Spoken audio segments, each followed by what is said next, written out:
Manchester United menelan kekalahan di pekan ke-17 IPL 2025-2026. Berhadapan dengan Aston Villa, Setan Merah tumbang dengan skor 2-1. Morgan Rogers jadi pahlawan Villa dengan mencetak 2 gol ke gawang MU. Sementara Setan Merah sempat memperkecil kedudukan berkat gol Matheus Cunha. Kemenangan ini membuat Villa kokoh di peringkat ketiga dengan raihan 36 poin. Sementara MU tertahan di peringkat ke-7 dengan raihan 26 poin. Barcelona sukses memetik kemenangan di pekan ke-18 La Liga 2025-2026. Bertamu ke markas Villarreal, El Blaugrana menang dengan skor 0-2. 2 gol kemenangan Barcelona dicetak oleh Raphinha di babak pertama dan Lamine Yamal di babak kedua. 3 poin ini mengokohkan Barcelona di puncak klasemen La Liga dengan raihan 46 poin, unggul 4 poin dari Real Madrid.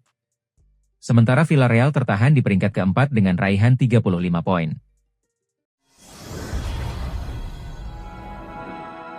Bayern Munich bertandang ke markas Heidenheim dalam lanjutan Bundesliga.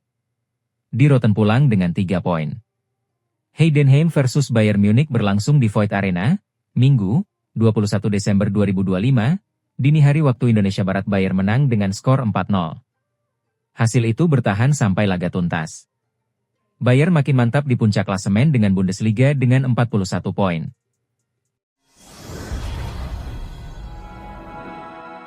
Menurut laporan Pak Sports, Mainono ternyata mengalami masalah cedera yang membuatnya absen di laga ini.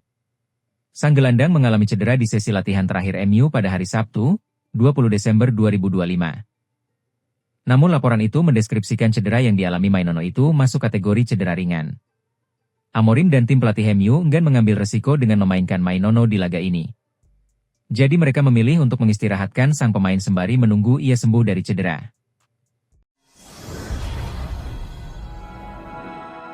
Ketegangan antara dua klub terbesar di Spanyol kembali memuncak. Joan Laporta menyampaikan respons keras terhadap pernyataan Florentino Perez dalam sebuah pidato yang syarat muatan politik dan rivalitas. Presiden Barcelona itu memanfaatkan jamuan makan malam Natal klub untuk menyasar Real Madrid. Serangan diarahkan ke televisi klub, isu tekanan terhadap wasit, hingga polemik lama yang membayangi hubungan kedua institusi. Di tengah suasana kampanye pemilihan Presiden Barcelona, Laporta memilih nada konfrontatif. Pidato tersebut mempertegas bahwa hubungan kedua klub kian memburuk, terutama karena perbedaan sikap soal Superliga. Dengan gaya yang mengingatkan pada pidato-pidato lamanya, Laporta menuding Madrid menyalahgunakan kekuasaan. Ia menyebut ada pihak yang mencampur adukan kekuasaan dengan sikap sewenang-wenang. Mereka adalah orang-orang yang mencampur adukan kekuasaan dengan despotisme yang tidak tercerahkan, yang mempraktikkan sinisme dan memiliki kesombongan yang tidak proporsional, ujarnya. Di saat yang sama, Laporta menyatakan Barcelona kembali berada dalam kondisi kuat. Ia menyebut klub tengah membangun fase gemilang yang akan membawa kejayaan dan sejarah baru.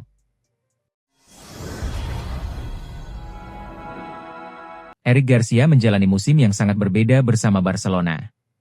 Eric Garcia kini menjelma sebagai sosok penting setelah sempat dianggap tidak masuk rencana. Perubahan peran tersebut terjadi sejak kedatangan Hansi Flick. Pelatih asal Jerman itu memberi kepercayaan penuh kepada Garcia di posisi kunci. Barcelona mendapatkan keseimbangan baru di lini tengah berkat kontribusi Garcia. Ia mampu menjawab tuntutan taktik dengan konsistensi permainan.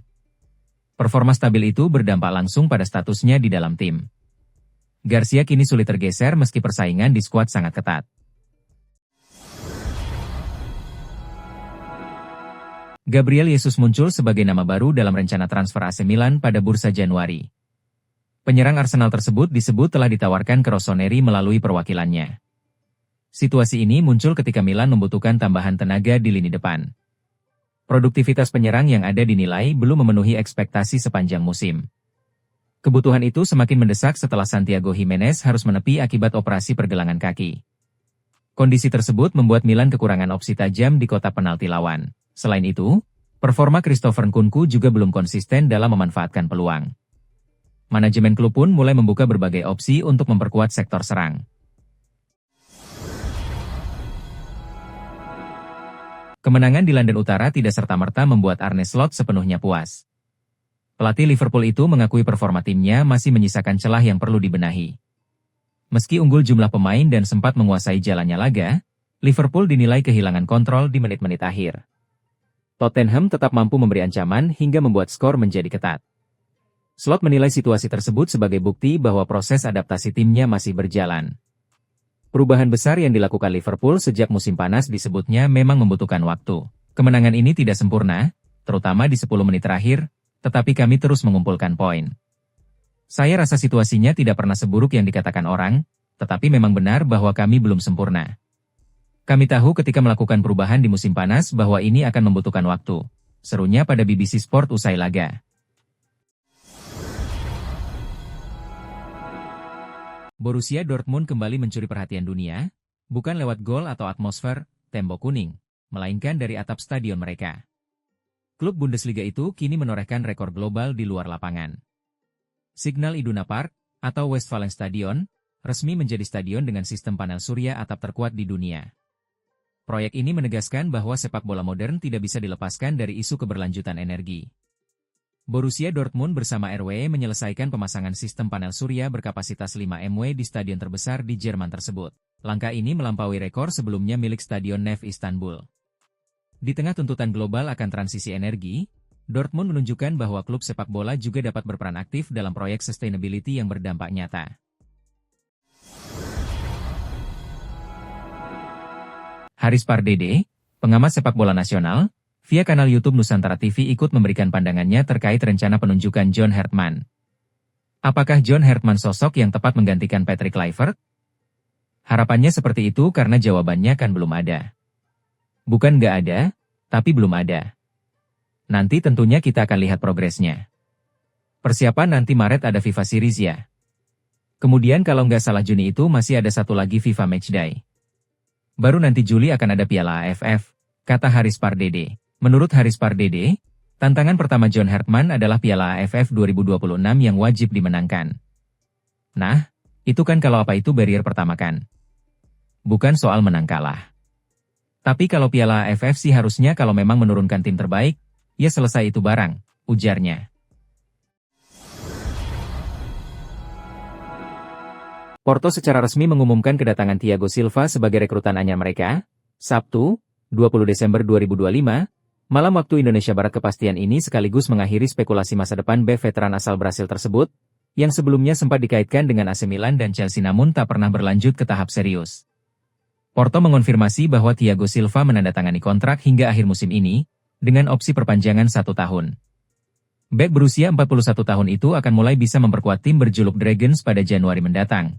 Seiring dibukanya periode pendaftaran pemain, kepindahan ini terbilang cepat setelah AC Milan memutuskan untuk tidak menindaklanjuti ketertarikan awal mereka. Rossoneri memang tengah membutuhkan tambahan di lini belakang. Bahkan pelatih Massimiliano Allegri disebut sempat meminta manajemen mempertimbangkan Silva. Namun, Milan tak pernah melangkah lebih jauh, membuka jalan bagi Porto untuk bergerak cepat. Sementara itu, ex-kapten Chelsea, John Terry baru-baru ini juga menyarankan The Blues untuk kembali merekrut Silva. Sama dengan Milan, Chelsea juga tak melakukan pergerakan untuk mengamankan tanda tangan sang palang pintu.